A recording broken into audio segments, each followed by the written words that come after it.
Hello दोस्तों, स्वागत है आप सभी का हमारे YouTube चैनल लो समझ लो में। मैं प्रदीप कुमार आप सभी का स्वागत करता हूं। तो दोस्तों, जैसा कि आप लोग कह रहे थे कि सर नेक्स्ट एपिसोड अपलोड कीजिए, तो ये मेरा तीसरा एपिसोड है। इसके पहले हमने 2 एपिसोड अपलोड कर दिया हूँ और ये मेरा तीसरा एपिसोड है। जो स्टूडेंट BA फर्स्ट ईयर में है और उनका भूगोल का सब्जेक्ट है, उनके लिए वीडियो काफ़ी महत्वपूर्ण है। तो प्रत्येक क्वेश्चन को आप बिल्कुल ध्यान से देखें।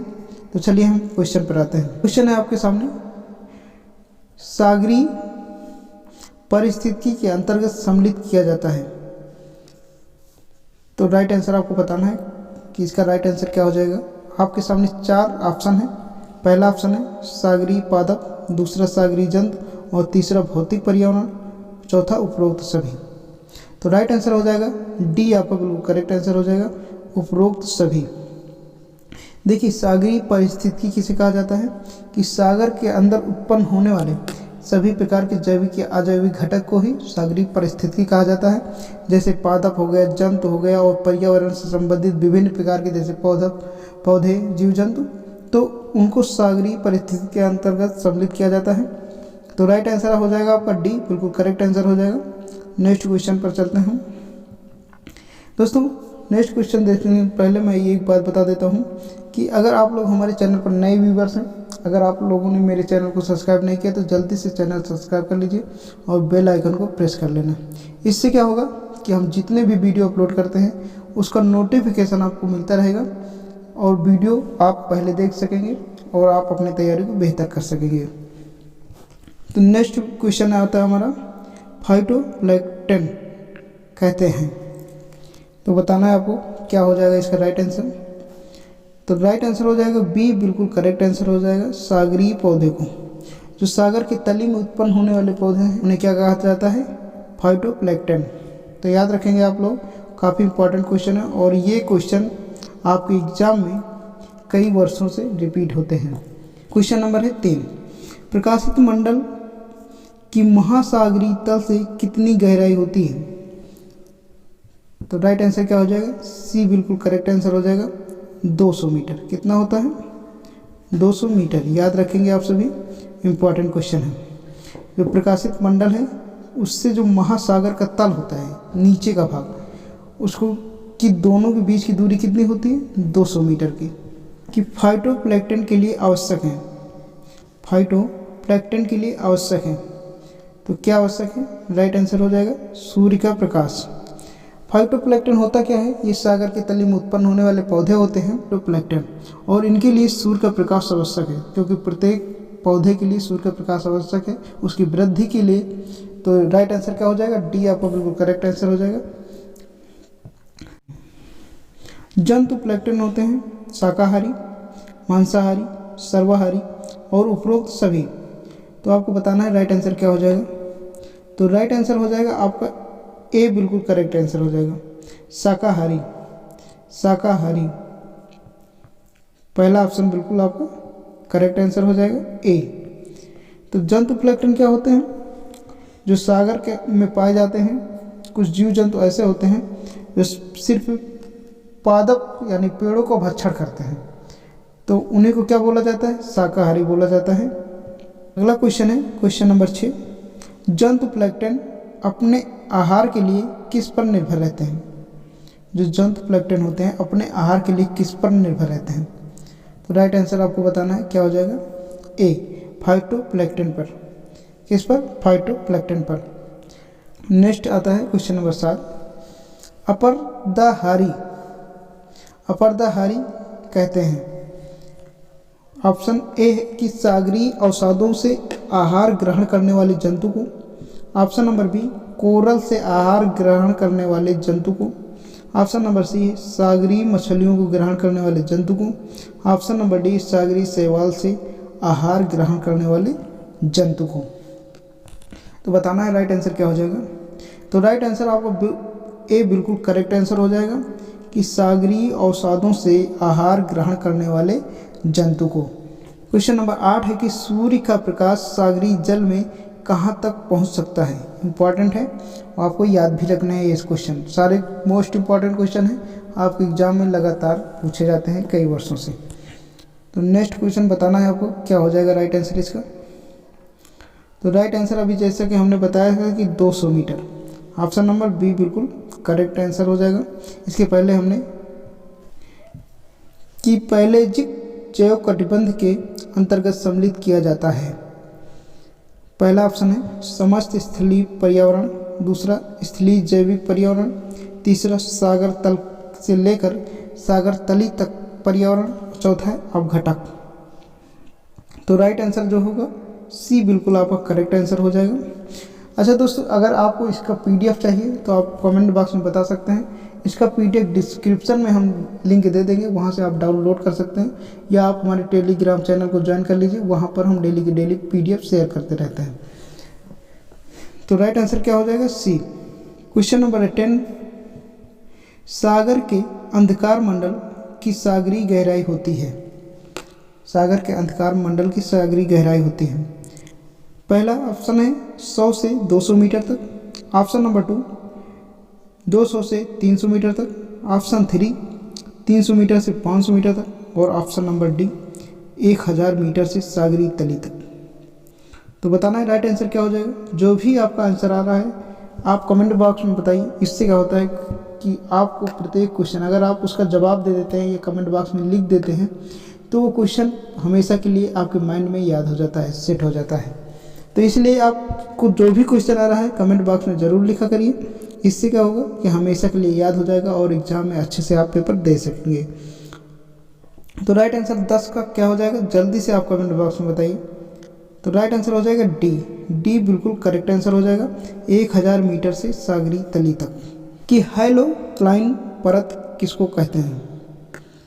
ऑप्शन नंबर ए सागरीय लवणता में तेजी से परिवर्तन वाली सागरीय परत, ऑप्शन नंबर बी सूर्य के प्रकाश की 200 मीटर तक पहुंचने वाली परत, option number C coral reef वाली सागरीय परत, और ऑप्शन डी उपरोक्त में से कोई नहीं। तो राइट आंसर बताना है क्या हो जाएगा। राइट आंसर ए बिल्कुल आपका करेक्ट आंसर है, सागरीय लवणता में तेजी से परिवर्तन वाली सागरीय परत। नेक्स्ट क्वेश्चन, लाइकेन किस श्रेणी में आता है। लाइकेन किस श्रेणी में आता है, ये क्वेश्चन बहुत इंपॉर्टेंट है, कई बार पूछा भी गया है। तो राइट आंसर क्या हो जाएगा, कवक। कहीं देखा होगा जंगल में सूखे पौधे होते हैं, उस पौधे में कवक जो होता है घास के रूप में उगाता है, तो उसी को कवक बोला जाता है। ये लाइकेन श्रेणी में इसको रखा गया है। नेक्टन समुदाय के अंतर्गत आते हैं। अब नेक्टन समुदाय के अंतर्गत आते हैं। नेक्टन, सबसे पहले जानिए कि आप नेक्टन होता क्या है। तो नेक्टन होता है कि जो सागर के अंदर बड़े जीव पाए जाते हैं, वो नेक्टन समुदाय के अंतर्गत आते हैं। जैसे ब्लू व्हेल मछली, जो भारी भरकम जीव होते हैं सागर में रहते हैं, उन्हीं को नेक्टन समुदाय के अंतर्गत रखा गया है। तो राइट आंसर क्या हो जाएगा, सी तैराकू जंतु। तो सागर में जो भी जंतु रहेंगे फिलहाल तैरने ही वाले रहेंगे, तो उन्हीं को क्या कहा गया है, नेक्टन। 14 नंबर क्वेश्चन है कि नेक्टन समुदाय का सदस्य है। नेक्टन समुदाय का सदस्य है। जैसा कि हमने पहले वाले क्वेश्चन में बताया कि नेक्टन किसे कहते हैं, जो सागर के अंदर पाए जाते हैं बड़े आकार के जीव जंतु जो सागर में तैरते हैं, उन्हीं नेक्टन कहते हैं। और उन्हीं को समुदाय को क्या कहा जाता है, नेक्टन समुदाय कहा जाता है। जैसे व्हेल एक मछली का नाम है, ब्लू व्हेल नीली मछली, एक होता है शार्क, एक सील, ये भी मछली का नाम है। ये तीनों मछली का नाम है और ये काफ़ी बड़े आकार में पाए जाते हैं। और ये क्या होते हैं कि समुद्र के प्रत्येक चारों ओर भ्रमण करते रहते हैं, इसी को नेक्टन समुदाय कह दिया गया। तो इसका मतलब क्या हो जाएगा, राइट आंसर आपका डी हो जाएगा, यानी तीनों आंसर आपका बिल्कुल करेक्ट हो जाएगा। तो राइट आंसर डी हो जाएगा, रखना है। नेक्स्ट देखिए, बेंथेन्स के अंतर्गत कौन से जीव आते हैं। तो सबसे पहले हम समझ लेते हैं कि बेंथेन्स होता क्या है। बेंथेन्स वो होते हैं जो सागर के तली में उत्पन्न होते हैं और सागर के तली में पाए जाते हैं, तो उन्हीं क्या कहते हैं, बेंथेन्स कहा जाता है। जो जीव जंतु सागर के तली में पाए जाते हैं उन्हीं को बेंथेन्स कहा जाता है। कुछ पौधे भी सूक्ष्म रूप में सागर के तली में पाए जाते हैं, वो भी बेंथेन्स के श्रेणी में आते हैं। तो ये क्वेश्चन आपको बिल्कुल याद रखना है। जैसे बेंथेस, जैसा कि हमने बताया कि सागर के तले में उत्पन्न होने वाले जीव या सागर के तले में रहने वाले जीव, राइट आंसर क्या हो जाएगा? सी बिल्कुल करेक्ट आंसर हो जाएगा। इस सागर के तल में रहते हैं, सागर के निचले भाग में रहते हैं, ऊपर वाले भाग में नहीं आते हैं। तो राइट आंसर हो जाएगा सी, आपका बिल्कुल करेक्ट आंसर हो जाएगा। कि फाइटोप्लैंक्टन के अंतर्गत सम्मिलित करते हैं, फाइटोप्लैंक्टन के अंतर्गत किसे सम्मिलित करते हैं? राइट आंसर हो जाएगा ए, शैवाल। राइट आंसर क्या हो जाएगा? शैवाल। नेक्स्ट देखते हैं, पृथुलवड़ी जीव है। ऑप्शन ए सागरीय लवणता विषमता के प्रति उच्च सहनशीलता जीव। ऑप्शन नंबर बी सागरीय लवणता विषमता के प्रति अल्प सहनशीलता जीव। ऑप्शन नंबर सी सागरीय लवणता के प्रति पूर्णतः असहनशीलता जीव। ऑप्शन नंबर डी सागरीय जल में जीवन व्यतीत नहीं करने वाले जीव। राइट आंसर क्या हो जाएगा?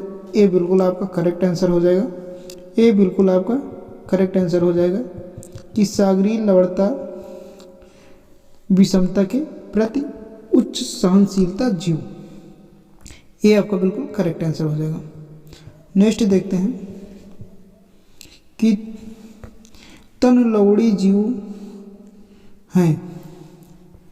सागरीय लवणता विषमता के प्रति उच्च सहनशीलता जीव, सागरीय लवणता विषमता के प्रति अल्प सहनशीलता जीव, सागरीय लवणता के सहन करने में पूर्णतः असमर्थ जीव, सागरीय जल में रहने वाले असमर्थ जीव।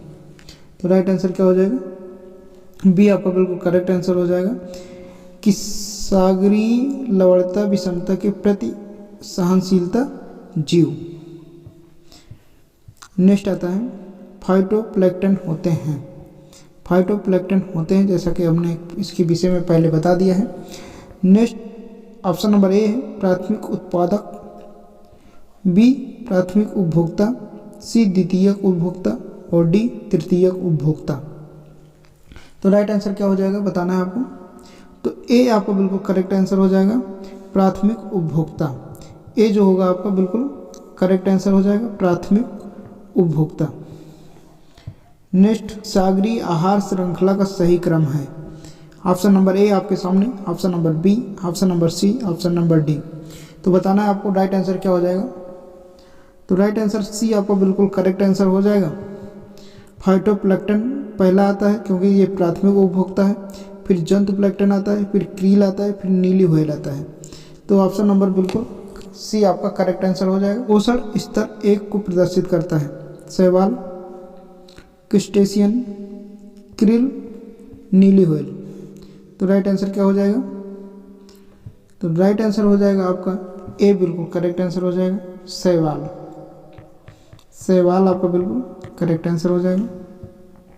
पोषण स्तर 3 को प्रदर्शित करता है, पहला शैवाल, दूसरा क्रस्टेशियन, तीसरा क्रिल, चौथा नीली व्हेल। तो राइट आंसर क्या हो जाएगा? सी बिल्कुल करेक्ट आंसर हो जाएगा।